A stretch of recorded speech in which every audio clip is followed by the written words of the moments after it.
alla fine abbiamo fatto tanti giorni e credo che piano piano stiamo meglio. Siamo una squadra che ci conosciamo tra tutti noi e alla fine no, si vede, no? Siamo tutti contenti, allegri e speriamo di fare tutto il meglio per arrivare alla prima partita bene. La squadra c'è, il gruppo anche. Ojersarraga si prepara così al terzo anno in bianconero, dove la sua voglia di giocare di più, di essere determinante, non è soltanto un puro proclama. Giocare ancora di più se può e dare tutto per la squadra, per ogni giocatore, per anche la dirigenza, tutto che merita l'Udinese. Credo che posso dare di più e, come hai detto, no? Il mio obiettivo non è solo aiutare la squadra, anche mi devo aiutare a me e voglio essere un po' più protagonista. Sì.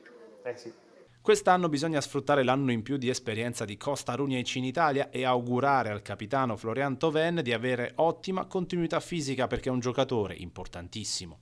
Conosce a tutti i giocatori e alla fine è più facile per noi, anche per lui, no?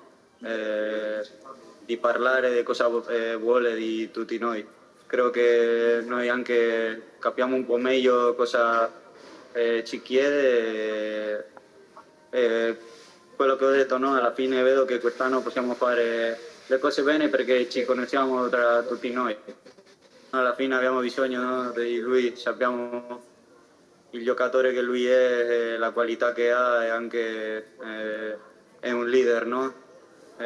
Quando non è stato con noi è stato difficile, soprattutto perché sulla parte offensiva lui è un giocatore top. Infine Sarraga ribadisce il suo affetto per il Friuli e per Udine lo fa tracciando le linee di unione con la sua natia Bilbao. No, alla fine anche la città, anche i tifosi sono, no, ti aiutano, ti aiutano a stare più sereno, più tranquillo. Una base che dobbiamo avere tutti per dopo cominciare, no, a quelli che tutti vogliamo, che vincere, no, e prendere i 3 punti.